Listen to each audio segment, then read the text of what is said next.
Hey,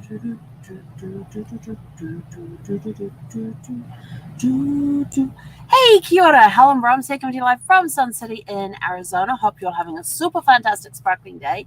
Welcome to Before the Dirt Nap podcast, episode 1370, Counting Your Blessings. So today's been a little bit of a rough day for two reasons. Number one, not sure how this happened, but Zeffie hurt one of her back paws. And what it was is that she has the pads on the underside of her foot. And I was in the bedroom there just to go and see what she was doing and all that. And she's like sprawled out in the area where she wasn't sprawled out. She was actually licking her back foot. And I'm like, what the heck? And there was this massive, it was like this wet patch that went almost the entire, like, did she pee on here or something? And there was this wet patch on my blanket. And I'm like, what the, and it's like, it was like wet, like maybe she had peed on it or something, but no, she hadn't peed on it. She had been licking her foot for I don't know how long, but it was enough that she had made this big wet patch on top of the blanket. And I looked at, and so I told her to stop. I grabbed my flashlight. I had a look at her paws, and on the back of her paws, on the bottom of her paws, she has these four pads.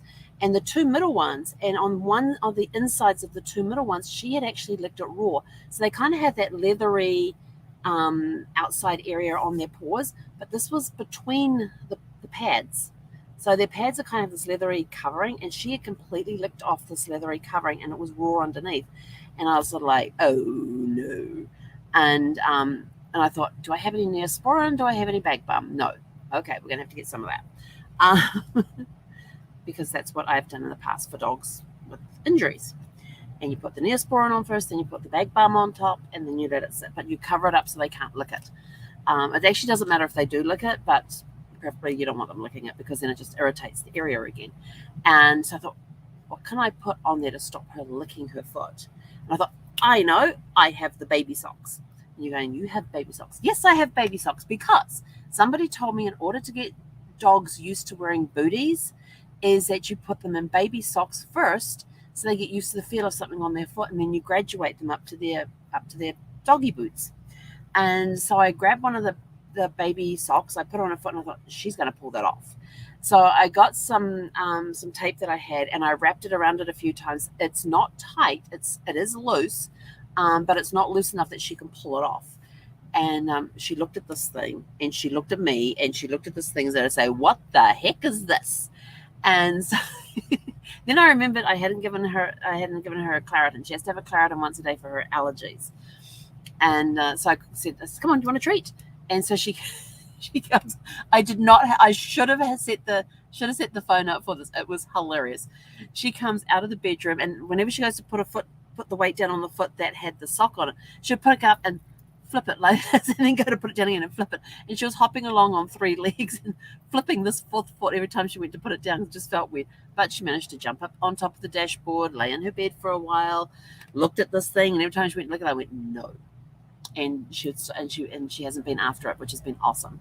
So she got her Claritin, which is immediately followed by treats.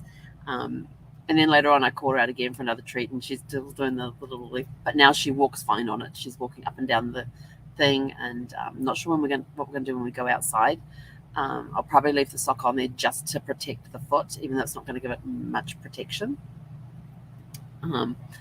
But yeah, so poor Zeffie, she had the little, don't know how she did that, but why she was licking the inside of the padding. But like I said, it's just the side of the padding. It's just completely raw. So I'm not sure why she was licking that. I looked at enough. I couldn't see anything sticking out of it. Couldn't see anything sticking out of the pad on the other side that was against it. So I'm not sure what got in there. And every time we come home, I have doggy wipes. And so I pull one of those out, and she goes and runs up and jumps onto the bed and just lays there on her side. And as soon as I come in and I pick up the first thing, she just sort of like rolls over onto her back and puts her feet up in the air and says, okay, you can clean my paws. And this is from a dog that would never let me touch her paws. It took me ages to earn her trust to get her to let me touch her paws. But I clean around the pads. I clean between the pads, between her toes, the whole foot area. It's amazing how much dirt she picks up from outside when when I'm cleaning, clean the lower parts of her legs, and then I get another wipe and just wipe it down completely. But especially on all four paws, getting in between the toes and the pads and that sort of stuff. So I don't know what irritated her, because if there was something that's irritating her, I may have upset it when I was cleaning her paws and things. So I'm keeping an eye on it. And just using the Neosporin and the bag balm to put that on there, and then I have a whole set of baby socks. So, so I'm not going to run out. And if I have to clean any, they're very easy to wash. And so she's got one wrapped around there at the moment with the tape around it to stop her pulling it off or it falling off, which that's why she goes like this with her back forward. It's so funny. But today came with a little bit of news. As most of you know, I'm house hunting right now, and going through the process of qualifying for a loan. And it's like, well, why are you house hunting and then qualifying for the loan? Shouldn't you qualify first and then go house hunting? Well, if you've been following along, we've been doing the house hunting for rent to buy, which we've got the approval to do it. We're just trying to find the house this weekend, and then we threw another option in there. Well, maybe I qualify for a mortgage and stuff. So we've been doing all the paperwork and that, looking at houses to either sell or to do the rent to buy program. Unfortunately, the 3 we found over the weekend cannot be done through the rent to buy program, which is kind of a bit of a bummer. And then I found out from one of the lenders I was talking with and this was a very interesting one. And I'm going to have Ashley come on one time. I get Michael on one time too. But I discovered today something that I did not know about. When it comes to mortgages, if you are a W-2 employee, they look at your gross income on your tax statement to determine what your income level is. Your gross income.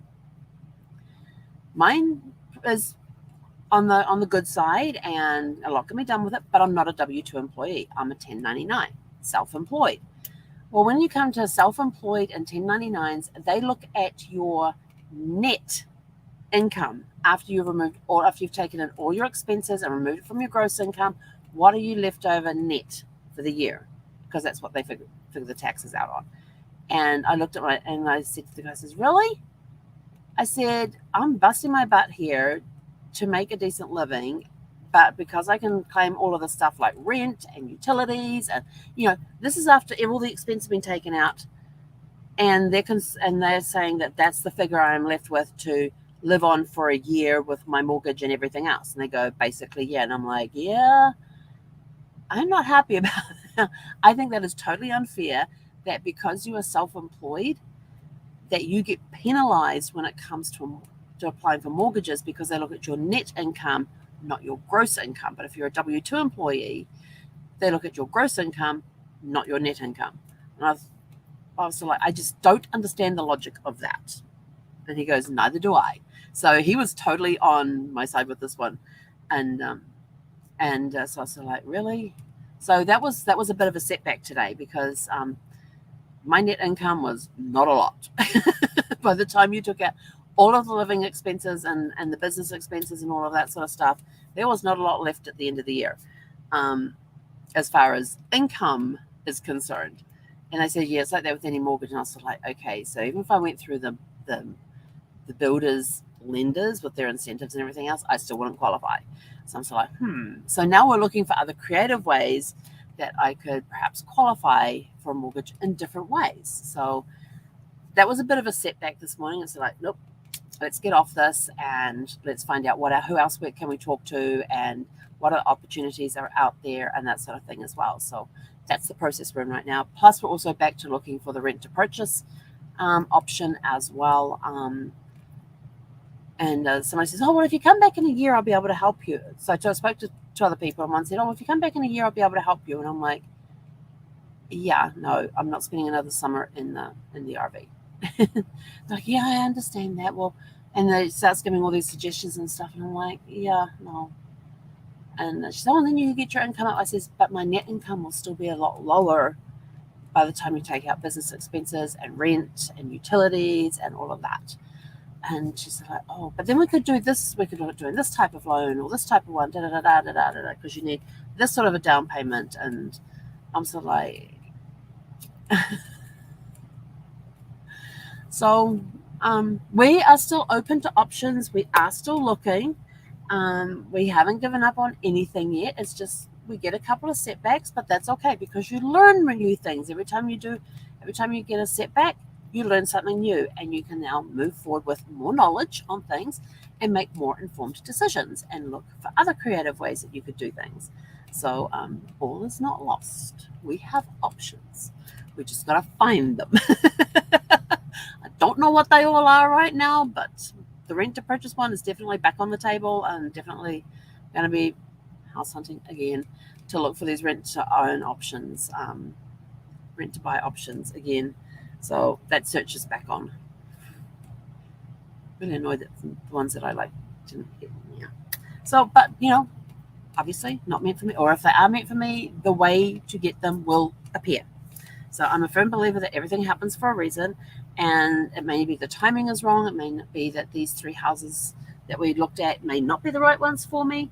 Something better is still coming down the pipeline, or they are the right ones for me. It's just not the right time, and or the right opportunity to own one of them hasn't appeared yet.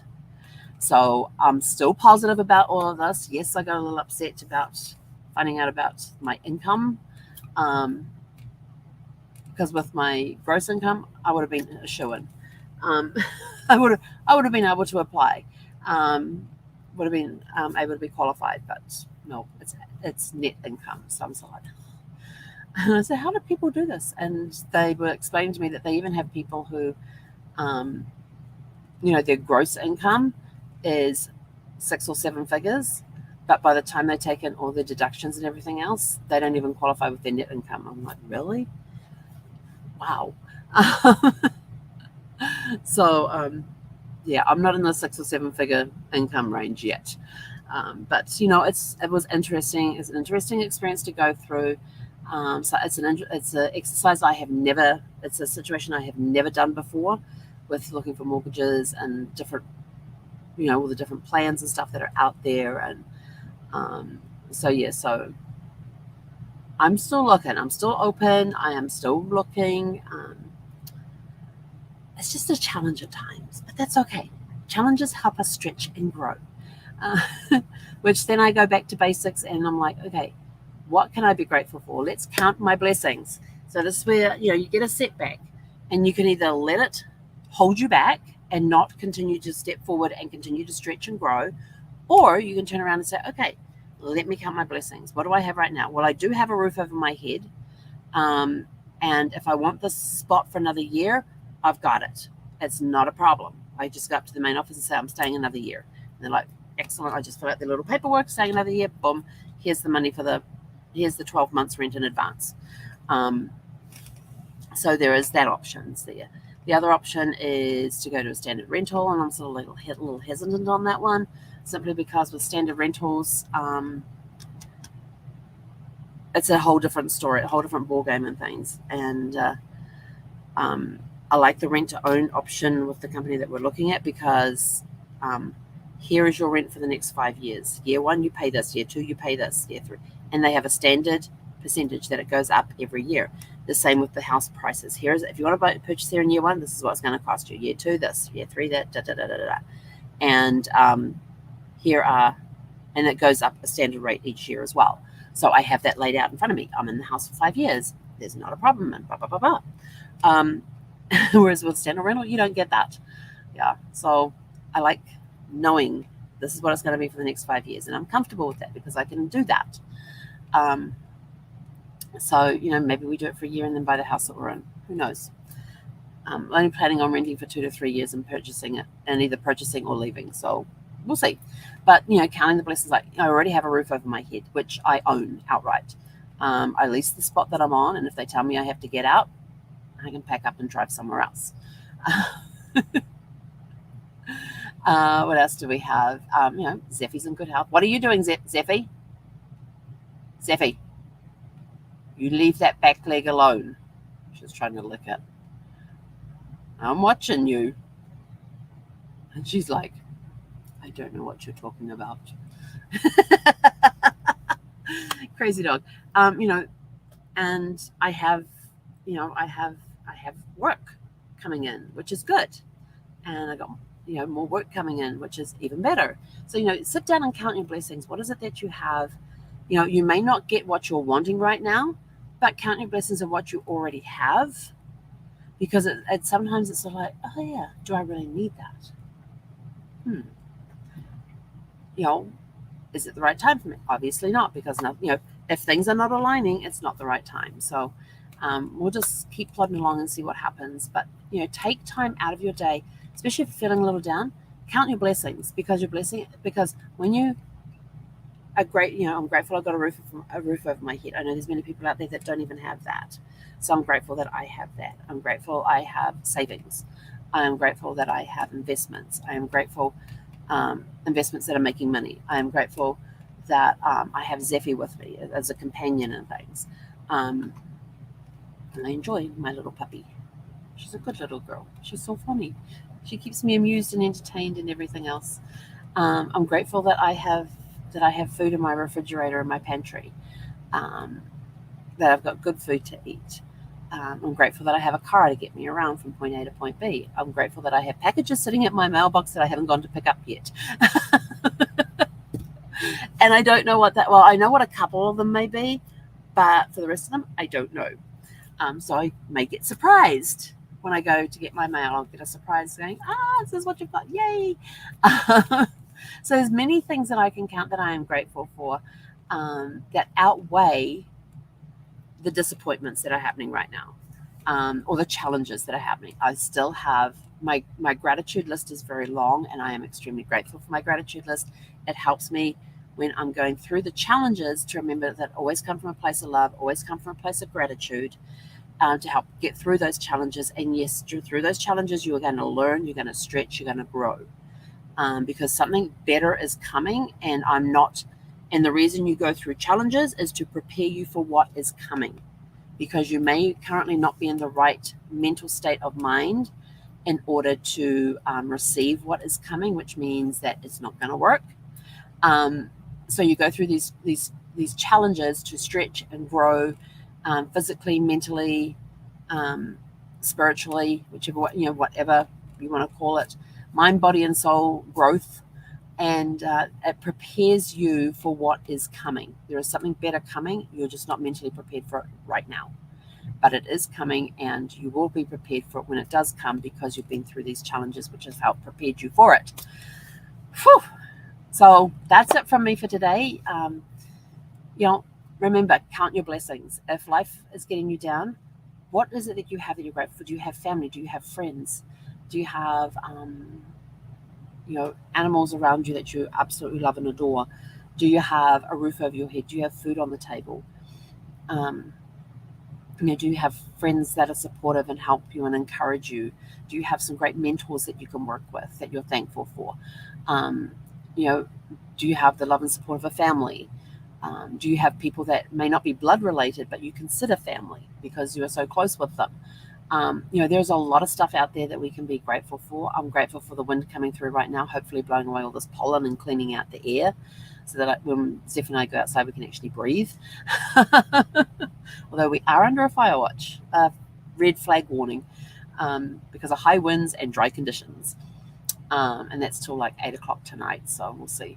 But I'm just grateful that I am in shelter from the wind. I don't have to be outside in the wind, except when I go walk Zeffie. But you know what? That'll blow out the cobwebs.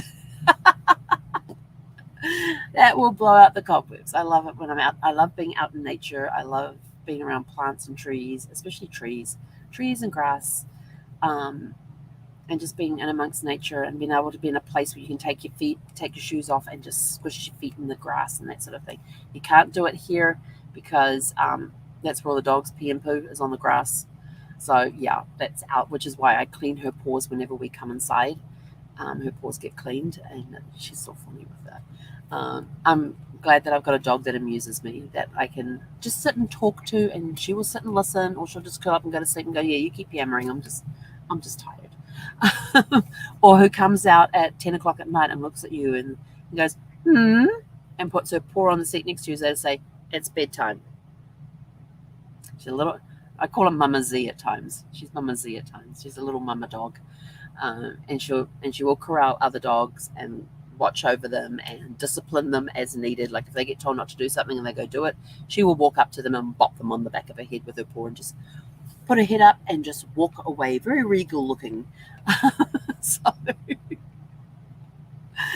that's, just think of things that you can be grateful for. Things, count your blessings. It's always good to count your blessings because it lifts your spirits and it raises your vibration. It raises your energy levels, and you are open. And when you are on that high vibration with the gratitude and you're facing everything with gratitude and love, even the challenges, it helps you learn and grow, and you attract more things to you. So go out, have a super fantastic sparkling evening.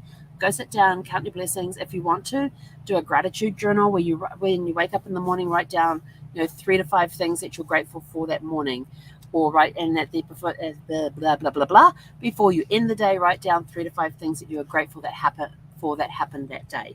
That helps keep the vibration high. And more things can come your way. So go out, have a super fantastic sparkling evening, and we'll catch you guys back here tomorrow evening at 6 p.m. Pacific. Hey, Konera.